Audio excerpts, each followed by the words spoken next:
사람이 한 번도 가보지 않은 길, 잘 알지 못하는 길을 갈 때에 꼭 필요한 것이 있다면 지도지요. 내비게이션이 꼭 필요하지요. 그리고 아주 완벽하게 충전된, 잘 충전되어 있는 이 플래시라이트가 필요하겠죠.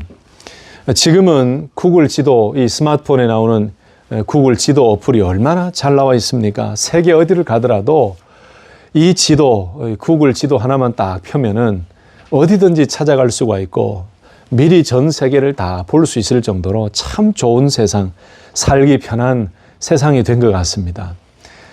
제 기억으로는 한 15년 전만 해도, 20년 전만 해도 이렇게 지도가 아주 잘 되어 있는 IT의 시스템이 아니었죠. 그때 제가 사역할 때만 해도 종이 지도였습니다. 종이 지도를 보고 길을 찾고 어디에서 우회전하고 어디에서 좌회전해야 되는지, 어떤 프리웨이를 타고 어디에서 내려야 되는지를 이렇게 미리 연습을 해요.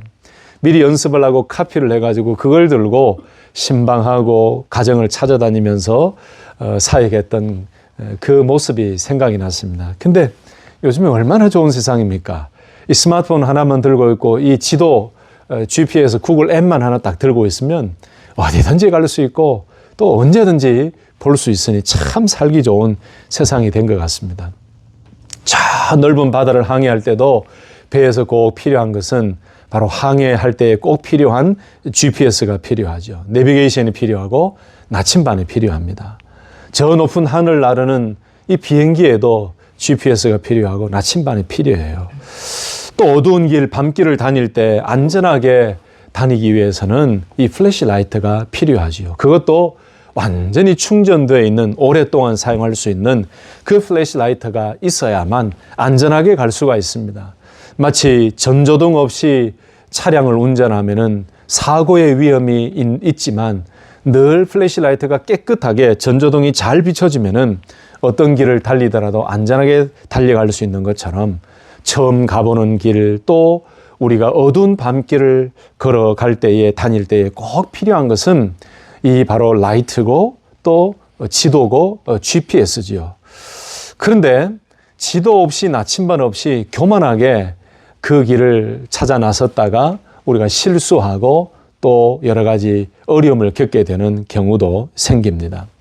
이처럼 우리의 일반적인 삶에만 나침반과 지도가 필요한 것이 아니라 우리의 영적인 신앙생활에도 반드시 나침반, 내비게이션, 이 GPS, 영적 지도가 필요해요. 그래서 우리 영적 신앙생활에도 이 영적인 나침반과 지도와 GPS가 있어야만 우리의 믿음 생활이 바른 길로 갈 수가 있고 하나님이 원하시는 바른 신앙생활을 할 수가 있게 됩니다. 더군다나 건강한 신앙생활을 할 수 있게 돼요. 이처럼 성도들에게 있어서 영적인 신앙생활 그리고 영적인 믿음 생활을 하기 위해서 GPS, 내비게이션, 이 라이트가 필요한데 그 GPS는 바로 우리에게 무엇인가?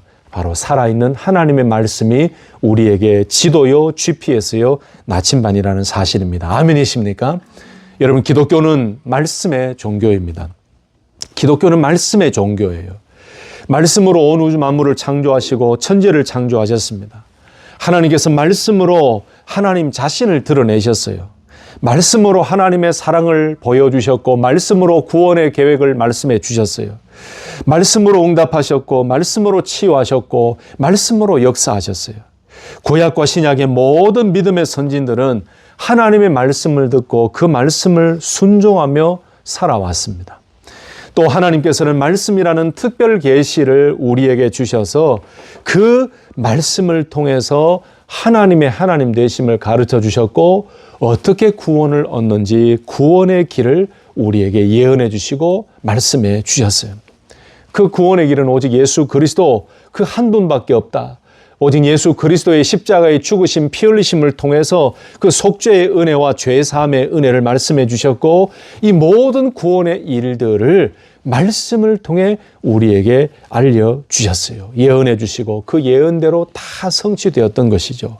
여러분, 지금도 여전히 하나님께서는 말씀으로 말씀하고 계시고 말씀으로 하나님의 뜻을 드러내시고 말씀으로 구원의 길을 가르쳐 주시고 말씀으로 지금도 역사하시고 말씀으로 고치시고 말씀으로 하나님의 뜻을 우리에게 보여주고 계십니다. 아멘이십니까? 여러분, 그래서 기독교는 말씀의 종교예요. 여러분, 말씀 없이는 은혜도 없고 말씀 없이는 구원도 없고 말씀 없이는 죄 사함도 없어요. 말씀 없이는 복음의 능력도 없어요. 여러분, 말씀 없이는 성도도 없습니다. 그러므로 성도들은 말씀을 떠나서는 바른 믿음 생활을 할 수가 없어요. 말씀을 떠나서는 구원을 얻을 수가 없어요. 그래서 우리 모든 성도들은 늘 하나님의 계시의 말씀인 이 성경 말씀이 우리 삶에, 우리 신앙생활에 GPS가 되고 내비게이션이 되고 지도가 된다는 사실을 기억하고 우리는 늘 말씀으로 우리의 앞길을 비추고 늘 말씀으로 이끌어 가시는 그 하나님의 인도하심에 순종하며 살아갈 때에 우리는 건강하고 강한 영적인 승리의 걸음걸음을 살아갈 수 있을 줄로 믿습니다. 여러분, 어떤 분들은요, 기독교를 자꾸 윤리 도덕적인 종교로만 이야기를 해요. 물론 구원받은 성도들이 착하게 살고 윤리 도덕적으로 살고 구원받은 자답게 예수님을 영접한 자답게 성령을 모시고 살아가는 성령의 사람답게 살아가는 것이 필요하죠. 반드시 필요해요. 여러분, 예수 믿고 구원받은 자답게 살아가는 것하고 기독교는 윤리 도덕적인 종교다라고 이야기하는 것하고는 차이가 있습니다. 야고보서 말씀과 로마서 말씀이 참 우리에게 좋은 것을 가르쳐주고 있는데, 로마서 말씀은 어떻게 의롭다함을 받느냐, 어떻게 구원을 얻느냐에 대한 그 부분에 대한 말씀이라면, 야고보서 말씀은 믿음 있다는 성도가, 믿음 있다라고 하는 사람들이 그러면 그 믿음을 삶으로 드러내 보여라, 그 믿음을 삶으로 증거해라, 이 말씀이죠. 증명해 보이라는 말씀이죠. 그래서 우리 성도들이, 크리스찬들이, 기독교인들이 구원받은 자로서 윤리 도덕적인 삶을 살아가고 정직하게 살아가고 성령의 사람으로 살아가는 것은 당연히 나타나야 될 열매입니다. 그러나 제가 말씀드리는 어떤 분들이라는 그 말씀은 그런 의미가 아니라, 교회 다니는 사람들은 윤리 도덕적인 면에서 늘 앞서가야 된다, 그것만 이야기하는 분들이 있다는 거죠. 사실 그렇게 그것만 이야기하는 것은 조금 오류가 있습니다. 믿음으로 구원 얻었기 때문에 기독교 윤리의 삶을 살아간다라는 것은 맞아요. 구원 얻은 믿음의 성도가 더 도덕적이고 정직하게 살아가야 된다는 건 맞아요. 그러나 기독교를 단지 윤리 도덕적인 종교로만 생각하는 것은 조금 어려움이 있다라고 말씀드리고 싶어요. 여러분, 제가 이 말씀 드리는 이유는 기독교는 단순하게 윤리 도덕만 가르치는 종교가 아니에요. 기독교는 말씀의 종교고 말씀으로 구원을 말씀하시고 말씀으로 이 구원에 이르는 지혜를 깨닫게 하셨어요. 그래서 구원의 종교예요. 기독교는 구원의 종교인데 이 말씀이 항상 기준이 될 때에 우리 성도들의 신앙생활은 늘 건강한 믿음 생활, 바로 거기에서부터 나오는 거룩한 삶을 살아갈 수 있다는 것이죠. 여러분, 그래서 여러 교회를 볼 때에 그 교회가 건강한 교회냐 건강하지 않은 교회냐를 분별하는 하나의 기준이 된다면, 여러분, 그 교회의 예배 시간에, 그 교회의 사역 가운데, 그 교회 성도들이 모여서 이야기하는 가운데 말씀이, 복음이 얼마나 많이 드러나고 얼마나 많이 강조되고 있느냐를 보시면 돼요. 하나님의 말씀이 강조되고 하나님의 말씀이 계속 선포되어지고 성도들이 이야기할 때마다 하나님의 말씀을 자꾸 이야기한다면 그 교회는 건강한 교회예요. 근데 하나님의 말씀을 이야기하는 것은 너무나 극소수고 다른 여러 가지를 이야기한다면 그 교회는 건강한 교회가 아닙니다. 강단에서 하나님의 말씀, 하나님의 복음을 선포해야 되고, 여러분, 강단에서 윤리 도덕만 이야기하는 게 아니에요. 강단에서는 하나님의 말씀이 선포되어져야 되고, 믿음의 그리스도인들은 늘 하나님의 말씀을 이야기하고 그 말씀에 얼마나 우리가 순종하며 살아가고 얼마나 그 말씀을 믿느냐, 이걸 이야기해야 그 교회는 건강한 교회입니다. 그래서 기독교인의 신앙의 근거는 살아있는 하나님의 말씀입니다. 아멘이십니까? 기독교인의 신앙의 뿌리와 근원과 근거는 철저하게 살아있는 하나님의 말씀이에요. 여러분, 어떤 인간의 이론이나 감정이나 논리나 철학이 기독교인의 신앙의 근거가 절대로 아닙니다. 또 어떤 개인적인 신비한 체험도 기독교인의 신앙의 근거가 아닙니다. 물론 신앙은 체험입니다. 저도 체험을 많이 강조하잖아요. 성령의 놀라운 능력도 체험해야 되고, 기도의 응답도 체험해야 되고, 성령의 은사도 체험해야 되고, 하나님의 놀랍게 강력하게 임재해 주시는 임재하심도 체험해야 돼요. 그러나 기독교인의 신앙의 근거는 단지 개인적인 체험이 아니에요. 그 체험은 우리에게 있어야 되지만은 가장 근본적이고 가장 기본적인 기독교인의 신앙의 근거는 살아있는 하나님의 말씀이에요. 오직 하나님의 말씀이 우리 신앙의 바탕이 되고 근거가 되고 근원이 되어야 돼요. 그래야 그 신앙이 계속해서 건강하게 성장할 수 있고 자랄 수 있게 되는 것입니다. 서론이 좀 길지만 여러분, 성경 말씀이 내 삶의, 내 신앙의 근원이 되지 않을 때 여러 가지 어려움이 생기는 거 다 알고 계시죠? 성경 말씀이 없을 때 일어나는 일들이 너무나 많습니다. 첫째는 성경 말씀이 내 안에 없으니까 기준이 없어지는 거예요. 성경 말씀이 내 신앙의 기준이라는 사실이 약해지니까 내 신앙생활의 기준이 없어지고 내 삶의 기준이 없어져서 자꾸 영적으로 혼미해져요. 그래서 안개 속을 거닌 것처럼 어디로 가야 될지 늘 방황하게 돼요. 왜요?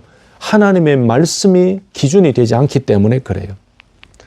또 어려움이 있습니다. 하나님의 말씀이 없을 때, 하나님의 말씀이 내 신앙의 기준이 된다라는 확신이 없을 때는 여러분, 말씀에 무기가 없는 것이나 마찬가지예요. 그래서 늘 사탄의 공격 앞에서 무너지고 말아요.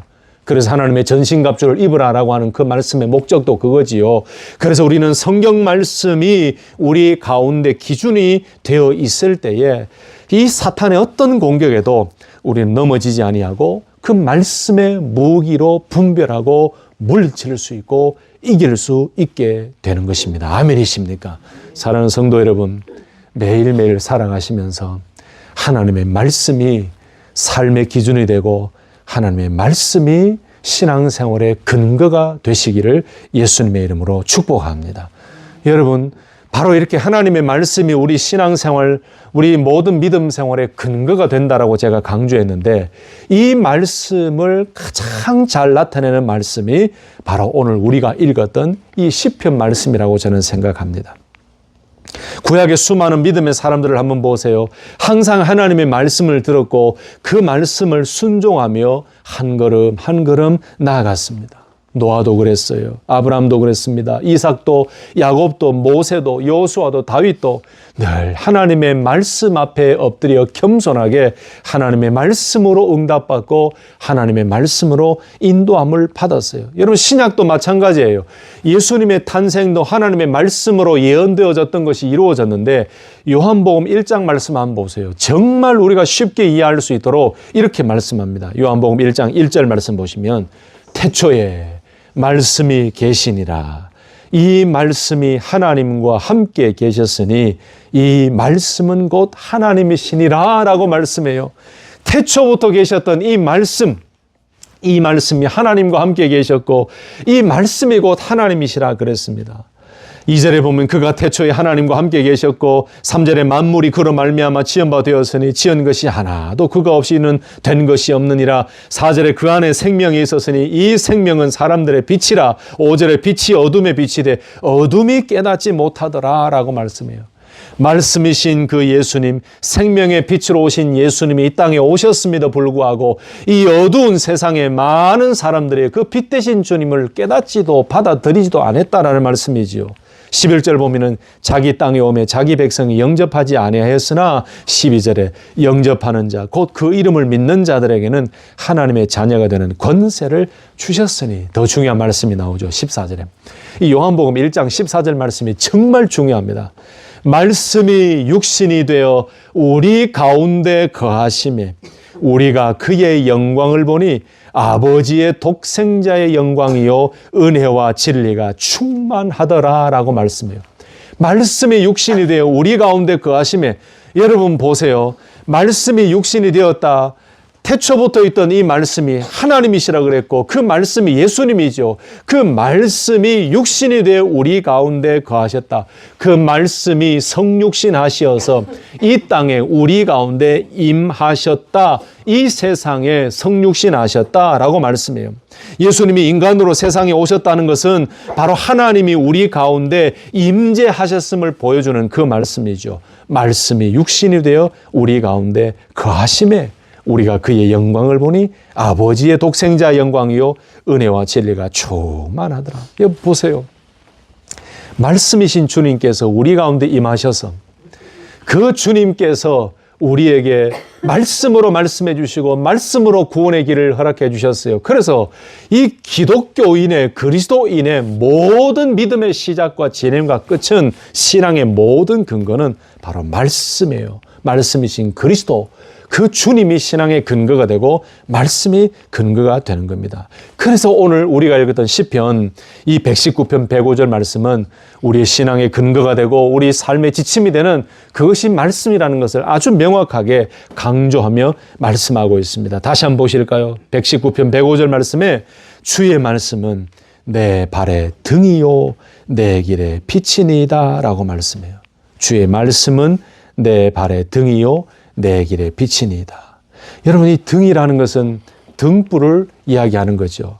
내 길의 빛이니이다 라고 할 때 빛이라는 것은 바로 햇빛, 이 달빛, 이 빛을 이야기하는 것입니다. 여러분 이 말씀은 밤이든 낮이든 사람들이 걸어가는데 어려움을 겪지 않도록 비추어주는 그 역할이 바로 주의 말씀이다라는 거예요. 주의 말씀이야말로 내 발이 한 걸음 한 걸음 나아갈 때에 그 앞을 비춰주는 밝혀 보여주는 등불과 같고 내 삶의 모든 앞길을 비춰주는 이 햇빛과 같다. 그래서 오늘 이 119편을 지은 시인은 바로 자신이 믿고 따르는 주의 말씀, 바로 자신이 믿고 의지하고 확신을 가지고 따르는 주의 말씀, 곧 하나님의 말씀이 자기 자신의 삶을 돌부리에 걸려 넘어지지 않도록 비춰주는 아주 놀라운 능력의 말씀이다라고 고백하고 있어요. 이 시인은 그 당시의 환경에 보면은 대적자들로 인해서 얼마나 힘들고 핍박을 받고 어려운 인생의 고난의 터널을 지나가고 있었습니까? 그럼에도 불구하고 그런 과정 속에서도 자기 자신의 삶을 비춰주는 것은 바로 주의 말씀입니다. 하나님의 말씀입니다라고 고백하고 있습니다. 내 발의 등이요 바로 내 발을 밝혀 비춰주는 횃불이다 등불이다라는 고백. 내 길의 빛이니이다. 내가 어떤 길을 가더라도 주의 말씀은 내 길을 미리 밝혀주며 인도해 주시는 보호해 주시는 바로 스승이다 인도자다라고 고백하고 있습니다. 사랑하는 성도 여러분, 바로 이렇습니다. 우리 모든 성도들이 이 말씀이 아멘입니다라고 고백하고 주의 말씀이 내 발의 등이요 내 길의 빛입니다. 오직 주의 말씀이 내 인생과 내 신앙생활의 내비게이션이고 GPS입니다. 내가 어디로 가야 될지를 밝혀주시는 능력의 하나님의 말씀입니다라고 고백할 때에 바로 이 말씀이 우리의 삶을 지켜주고 인도해 주시고 보호해 주시는 능력의 말씀이 될 줄로 믿습니다. 여러분 진짜 아멘이십니까? 우리가 1년을 또 살아가야 됩니다.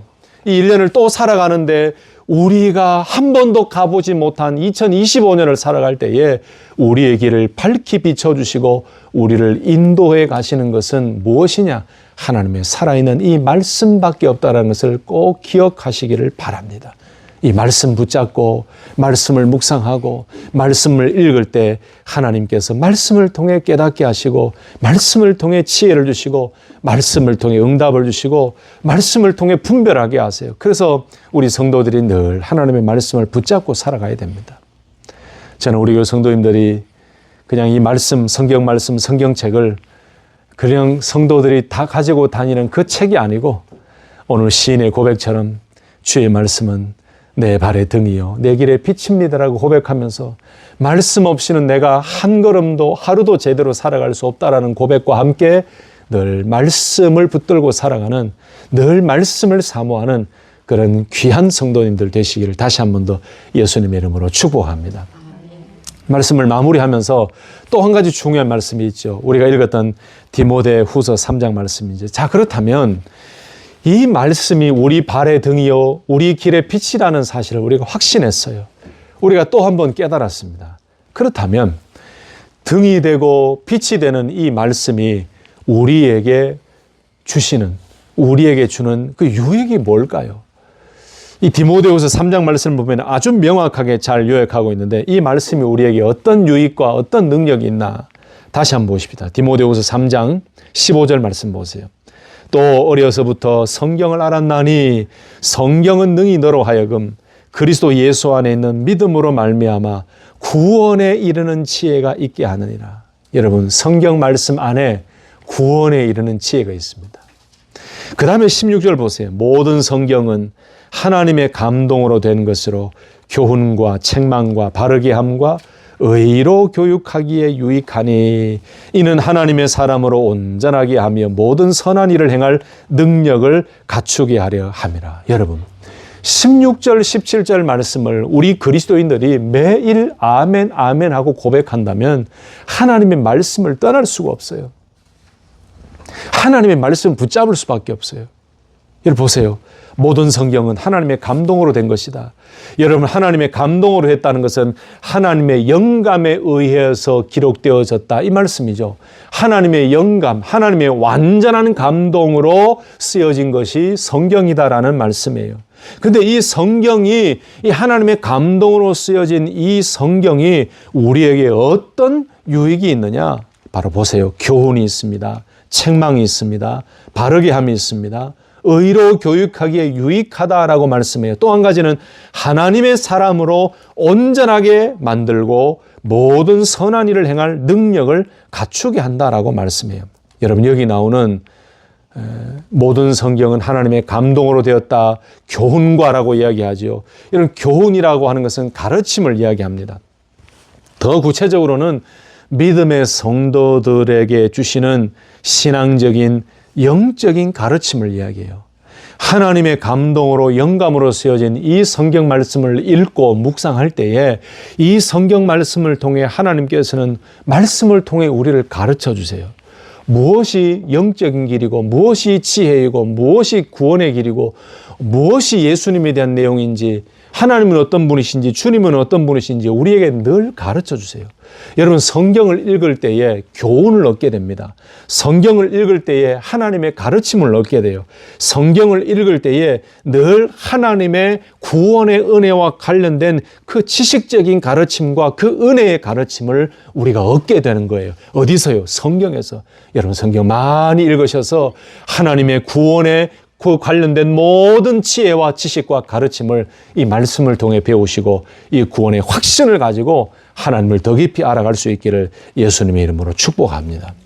모든 성경 속에 교훈이 있다 그랬어요. 그 다음에 책망이 있다 그랬습니다. 여러분, 이 책망은 그 당시에 엘레그몬이라는 단어인데 법적인 용어예요. 이 법적인 용어는 일종의 최종 판결을 내리다 이런 의미, 유죄 판결을 내리다 이런 의미가 엘레그몬이라는 말씀 속에 담겨져 있는 그 당시의 의미예요. 다시 말씀드리면 어떤 한 행위에 대해서 심판하면서 유죄 판결을 내리면서 결정을 내리던 그 의미가 책망이에요. 이게 무슨 의미일까요? 말씀을 읽으면 말씀 속에서 무엇이 죄인지를 깨닫게 만드는 거예요. 무엇이 잘못된 길이고 무엇이 옳은 것인지를 깨닫게 만들어요. 그래서 여러분, 성경 읽다가 회개하잖아요. 성경 읽다가 내가 죄를 짓고 있고 내가 잘못된 길로 가고 있다는 것이 깨달아지잖아요. 그게 성경을 읽으면서 하나님의 책망을 듣는 거예요. 성령의 책망하심을 듣는 거예요. 우리 마음에 막 채찍질하세요. 네가 왜 그런 길로 가? 내가 왜 이렇게 믿음 없는 삶을 살아? 그 길은 아니야. 그 길은 불법이야. 그 길은 불신이야. 바로 성경을 읽으면서 말씀의 능력을 통해 우리 가운데 책망하세요. 그 길 아니야. 그건 죄야 라고 이야기하세요. 바로 우리가 그 책망을 들을 때에 돌이킬 수 있죠. 회개할 수 있죠. 성경 말씀이 이렇게 능력이 있습니다. 그 다음에 교훈과 책망과 그 다음에 바르게 함이라고 되어 있습니다. 여러분, 바르게 함이라는 것은 이 책망과 연결되고 교훈과 연결되지요. 여러분, 책망을 받게 되면은요, 무엇이 죄인지를 깨닫게 되면요, 거기서 끝나면 안 됩니다. 돌이켜야 돼요. 수정해야 돼요. 이 바르게 함이라는 것은 바로 정정하다, 수정하다, 교정하다라는 의미를 지닌 단어예요. 그러니까 하나님의 말씀은 하나님의 구원에 관한 지혜와 지식과 진리를 깨닫게 하는 교훈이 있고, 그리고 무엇이 죄인지를 깨닫게 하는 책망이 있고, 그 책망을 듣게 되었다, 얻게 되었다 하면은 다시 하나님의 길로, 바른 길로 교정되어지고 수정되어지고 정정되어지는 바르게 하는 그 놀라운 능력이 하나님의 말씀 가운데 있다는 사실이에요.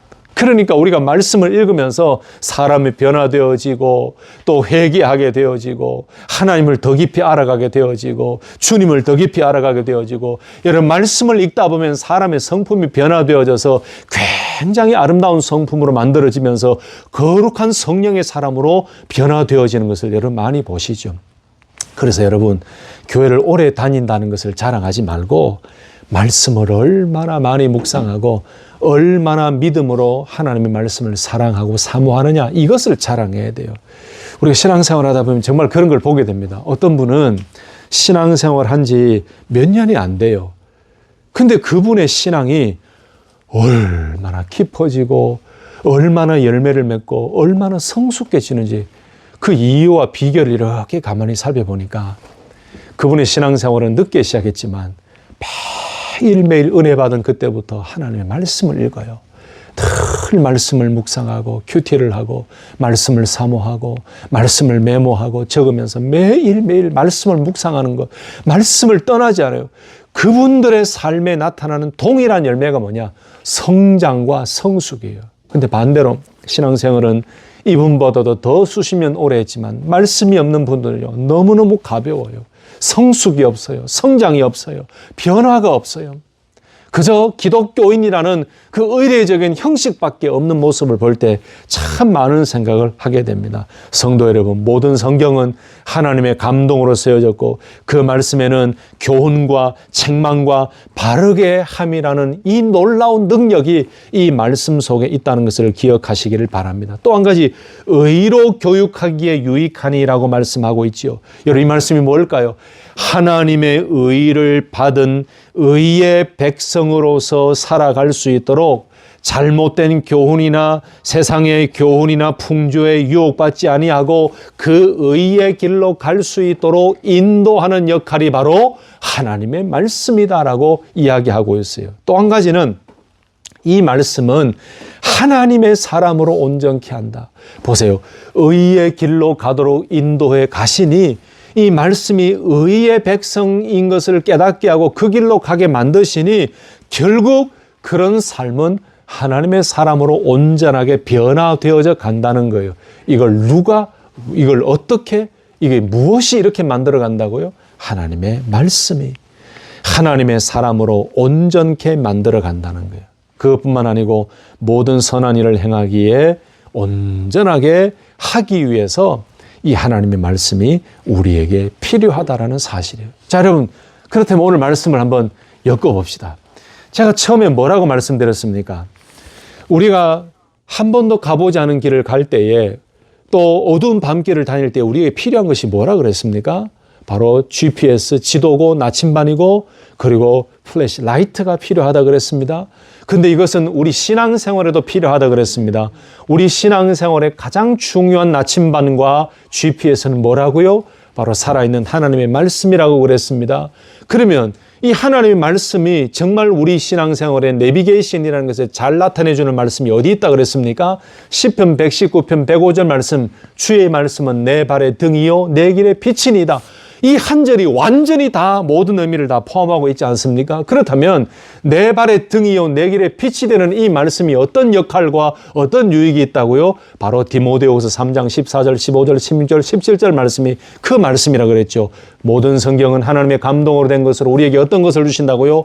교훈과 책망과 바르게 함과 의로 교육하게 유익하니 하나님의 사람으로 온전하게 하며 모든 선한 일을 행하기에 온전케 하려 함이라. 여러분, 그렇다면 우리들이 교훈을 받고 책망을 받고 회개하고 의로 교육함을 받아 의의 백성으로서 의의 길을 제대로 걸어가는 그 길을 가기 위해서 우리에게 필요한 이 내비게이션과 GPS는 무엇입니까? 하나님의 말씀이에요. 여러분, 현대 교회가 왜 영적인 능력과 힘을 상실해 가고 있는지 아십니까? 교회가 말씀을 붙잡는 그 의지와 그 열정이 사라져가고 있기 때문에 그렇습니다. 왜 현대 그리스도인들이 영적인 연약함 속에 허덕이고 있을까요? 저는 그 많은 이유가 있겠지만 그 중에 가장 큰 이유는 하나님의 말씀을 능력의 말씀으로 받지 않고 그냥 듣는 것만 좋아하기 때문에 그렇다고 생각해요. 주일날 나와서 목회자의 그 한 설교, 그 한 번의 설교만을 좋아하고 주중의 모든 일상생활 가운데 하나님의 말씀을 붙잡지 않기 때문에 신앙생활을 오래 해도 영적인 능력이 없고 영적으로 연약해진 모습을 살아갈 수밖에 없는 것이죠. 그러나 우리 교회는 다르다고 생각해요. 저는 우리 성도님들 보면서 얼마나 도전을 받는지 몰라요. 이 주일날 설교 들은 것을 바로바로 실천하고 바로바로 적용하고 심지어는 설교 마치고 식사하는 그 시간에 바로 말씀을 드러내면서 막 적용하시는 것을 볼 때 저는 기쁨이 있고도 우리 성도님을 통해서 많은 도전을 받습니다. 여러분, 이 모습 놓지 말고 매일매일 하나님 말씀 붙들고 살아갈 수 있기를 예수님의 이름으로 축복합니다. 우리가 금년 한 해를 살아갈 때에 한 번도 가보지 못한 길을 걸어가요. 그러나 우리가 두려워하지 않을 수 있는 것은 내 발의 등이요 내 길의 빛이 되는 주의 말씀이 내 손 안에 있고 내 마음 가운데 있고 우리 가운데 있기 때문에 이 말씀을 붙들고 달려갈 때에 교훈과 책망과 바르게 함과 의로 교육하기에 유익한 이 말씀이 우리의 길을 인도해 가실 것이고 이 말씀을 붙잡고 달려갈 때에 항상 우리의 앞길을 이 말씀으로 비춰 주실 것을 믿으시고 이 말씀 붙들고 매일 말씀 묵상하며 하나님 어디로 갈까요? 하나님 어떻게 할까요? 하나님 말씀해 주십시오 라고 외칠 때에 하나님께서 반드시 말씀으로 인도하시고 말씀으로 빛을 비춰주실 것이라는 것을 확신하시고 말씀 붙들고 달려가는 믿음의 승리자들이 되시기를 예수님의 이름으로 축복합니다. 아멘.